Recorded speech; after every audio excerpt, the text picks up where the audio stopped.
हमने atomic numbers के बारे में पढ़ा और एटॉमिक मास के बारे में पढ़ा। जब इन सबको पढ़ा हमने एक एटम के थ्रू कि एक एटम का एक पार्टिकुलर एटॉमिक नंबर है और एटॉमिक मास है, और उसके बेसिस पर आपके डिफरेंट डिफरेंट एलिमेंट्स के अपने पार्टिकुलर सीरियल नंबर्स हो गए कि ये एटॉमिक का ये नंबर है, ये एटम का ये एटॉमिक मास है। लेकिन क्या आपने कभी सोचा कि जो जितने भी एलिमेंट्स हैं इनके जो एटम्स हैं, ठीक है, जिनके अंदर हमें सिंगल काइंड ऑफ पार्टिकल्स मिलते हैं, ठीक है, तो ये जो हमारे प्योर सब्सटेंस कहलाते हैं, एकदम प्योर फॉर्म कहलाता है ये हमारा मैटर का जो कि एटम है। लेकिन इसके अलावा जो भी हमारे एलिमेंट्स हैं उनके जितने भी एटम होते हैं उनमें दो तरीके के डिफरेंसेस भी पाए जाते हैं। वो उनके एटॉमिक मास और एटॉमिक नंबर के बेस पर होते हैं। फॉर एग्जांपल इसी से हमारे दो कॉन्सेप्ट निकल कर आते हैं, एक हमारा आइसोटोप और दूसरा हमारा कॉन्सेप्ट है आइसोबार। तो आज थोड़ा इसी के बारे में जानने की कोशिश करते हैं। So hello everyone, my name is Suraj Singhania, the founder of SRJ group, and welcome to our science channel SRJ science hub. तो सबसे पहले हम बात करते हैं आइसोटोप्स की। तो ये जो आइसोटोप्स हैं, सबसे पहले अगर इनकी बात करें तो ये भी नेचुरली अकरिंग सब्सटेंसेस हैं जो कि हमारे जितने भी डिफरेंट एलिमेंट्स हैं, ठीक है, जैसे कि हमारा हाइड्रोजन हो गया, क्लोरीन हो गया, नाइट्रोजन हो गया, ऑक्सीजन हो गया, फोस्फोरस हो गया, बहुत सारे जो एलिमेंट्स हैं उनमें क्या होता है कि उन एलिमेंट्स के जो एटम्स हैं, जैसे कि हाइड्रोजन का एक एटम हो गया, वह हाइड्रोजन का दूसरा एटम हो गया, तीसरा भी हो गया। अब जो हाइड्रोजन का एटॉमिक मास है, ठीक है, तो कुछ एटम्स हमारे किसी किसी एलिमेंट्स के ऐसे होते हैं कि वो होते तो सेम एटॉमिक नंबर के हैं, लेकिन उनका जो एटॉमिक मास है वो डिफरेंट होता है।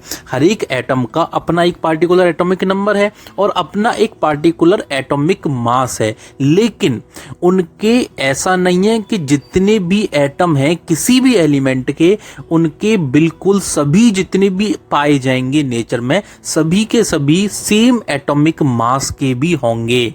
तो इसके कई चांसेस होते हैं कि कुछ एटम्स के जो भी एलिमेंट्स हैं उनके कुछ एटम्स के जो मास हैं वो डिफर कर सकते हैं। फॉर एग्जांपल अगर मैं बात करूं हाइड्रोजन की, तो हाइड्रोजन के बेसिकली 3 आइसोटोप पाए जाते हैं। आइसोटोप है क्या? आइसोटोप किसी भी एलिमेंट के वो एटम जिनके एटॉमिक नंबर तो सेम है लेकिन उनका एटॉमिक मास डिफरेंट है। फॉर एग्जांपल मैंने आपको अभी हाइड्रोजन के बारे में बताया, तो हाइड्रोजन के जो 3 वो हैं एटम, ठीक है, जो आइसोटोप बने, कैसे बने? क्योंकि उनका एटॉमिक नंबर तो सेम था लेकिन उनका एटॉमिक जो मास था वो डिफरेंट था। फॉर एग्जांपल हाइड्रोजन का एक एटॉमिक जो मास है वो जो आपका होता है उससे डिफरेंट उसके जो और हमको आइसोटोप मिले वो हमारे अलग थे, ठीक है। जैसे कि पहला है हमारा प्रोटियम, दूसरा ड्यूट्रियम और तीसरा है ट्रीटियम। अब जो प्रोटियम है वो नॉर्मल है, बिल्कुल हाइड्रोजन की तरह। हाइड्रोजन का एटॉमिक मास 1 होता है, उसका भी 1 होता है, लेकिन जो हमारे ड्यूट्रियम है और ट्रीटियम है ये 2 आइसोटोप जिनका एटॉमिक मास डिफरेंट है। इसका भी एटॉमिक मास जो ड्यूट्रियम है 2 है और उसका ट्रीटियम का 3 है।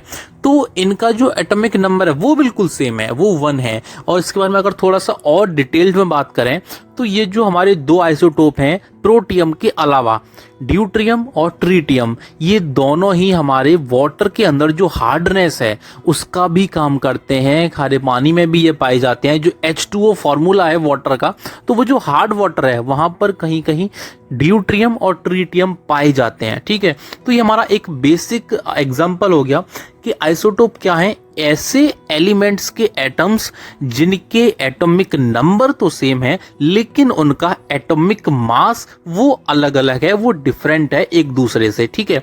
अब इसमें एक बहुत इंपॉर्टेंट बात डिस्कस करें हम, तो हमारे कुछ एलिमेंट्स ऐसे हैं जिनके हमारे जो आइसोटोप्स पाए जाते हैं, तो अगर वो आइसोटोप्स उनके मिल रहे हैं तो उसकी वजह से जो हमारा एटॉमिक मास है वो जब डिफरेंट हो गया तो उनका जो एटॉमिक मास है वो हम लेंगे क्या? अगर हमें कहीं पर कैलकुलेशन करनी है तो इनका मास क्या लेंगे? तो वहां पर हम क्या करते हैं, जितनी भी आइसोटोप्स हैं उन सब के एवरेज मास को निकालते हैं। जब एवरेज मास को निकालते हैं तो जो हमारा एवरेज मास आता है उसको हम आइडेंटिफाई करते हैं कैलकुलेशन के टाइम पे। फॉर एग्जाम्पल हम जैसे क्लोरीन ले लें तो क्लोरीन के भी 2 आइसोटोप मिलते हैं, ठीक है।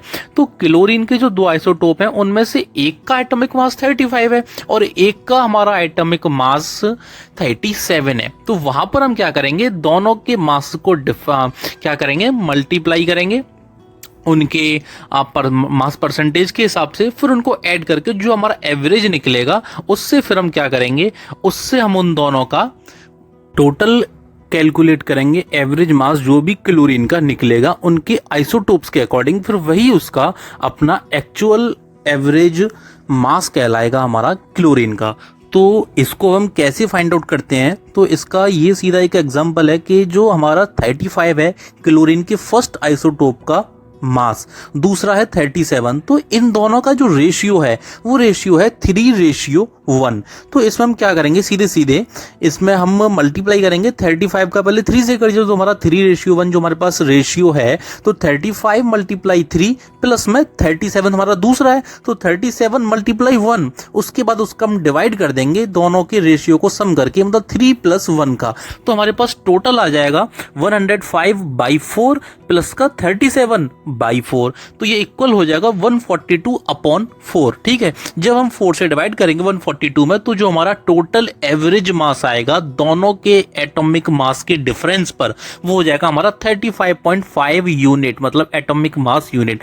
तो वो हमारा एवरेज टोटल मास परसेंटेज में बन जाएगा, टोटल हमारा एवरेज भी आ जाएगा। अगर हम परसेंटेज की बात करें तो 3:1 जो हमें गिवन दिया है, जो 35 हमारा एक आइसोटोप का है और दूसरे का 37 एटॉमिक मास है क्लोरीन में, तो उसका जो हमारा पहला परसेंटेज है जो हमारा 3:1 है, रेशियो के अकॉर्डिंग वो 75% बनता है, और जो दूसरा है 1 रेशियो के अकॉर्डिंग वो हमारा 25% बनता है। ठीक है, 37 के अकॉर्डिंग।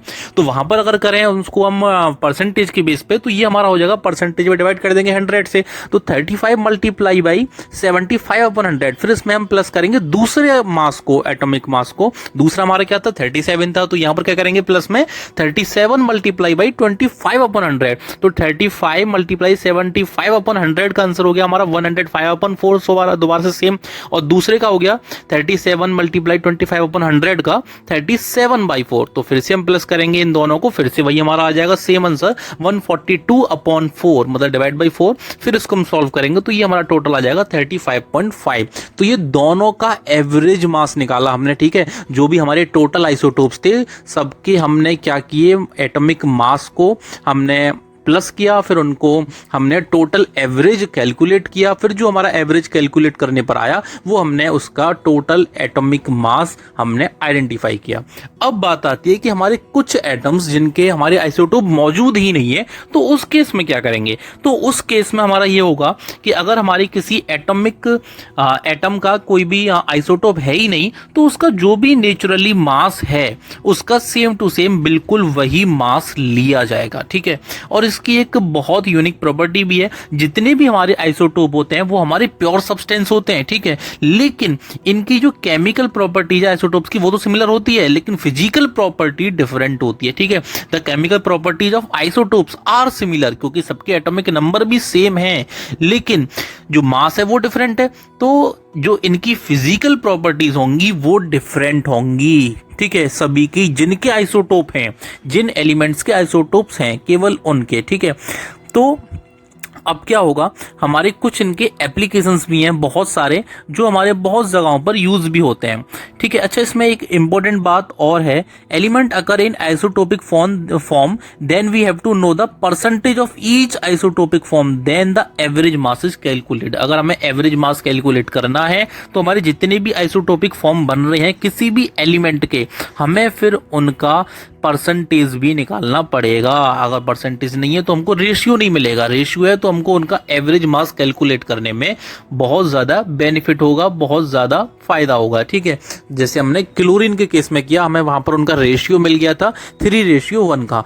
और हमारे और भी कई एलिमेंट हैं, जैसे कि कार्बन है, कार्बन के 3 एलोट्रॉपी मौजूद हैं, जैसे कि डायमंड हो गया, ग्राफाइट हो गया, उसके अलावा बकमिस्टर फुलरिन एक नया आइसोटोप भी मिला है कार्बन का। ग्राफाइट हमारे पेंसिल में यूज होता है, डायमंड हमारा ज्वेलरी में यूज़ होता है, और हमारा उसके कटर भी बनते हैं, ग्लास कटर डायमंड के, तो बहुत सारे यूजेस भी हैं इसके। तो ऐसे हमारे कई सारे एप्लीकेशंस भी हैं इसके, और जैसे कि an isotope of uranium is used as a fuel in nuclear reactor, ठीक है। तो ये हमारे क्या हो गया, आइसोटोप का यूरेनियम का जो यूज हो रहा है फ्यूल की तरह। उसके अलावा N isotope of cobalt is used in the treatment of cancer, cancer के यूज में आ रहा है, ठीक है, कैंसर की ट्रीटमेंट में कोबाल्ट का isotope. An isotope of iodine is used in the treatment of goitre, goitre बीमारी के इलाज में भी काम आ रहा आयोडीन का आइसोटोप, ठीक है। तो इसके कई सारे बहुत सारे अच्छे अच्छे एप्लीकेशंस भी हैं। अब अगर बात कर लें हम आइसोबार्स की, तो आइसोबार में जस्ट इसका अपोजिट है।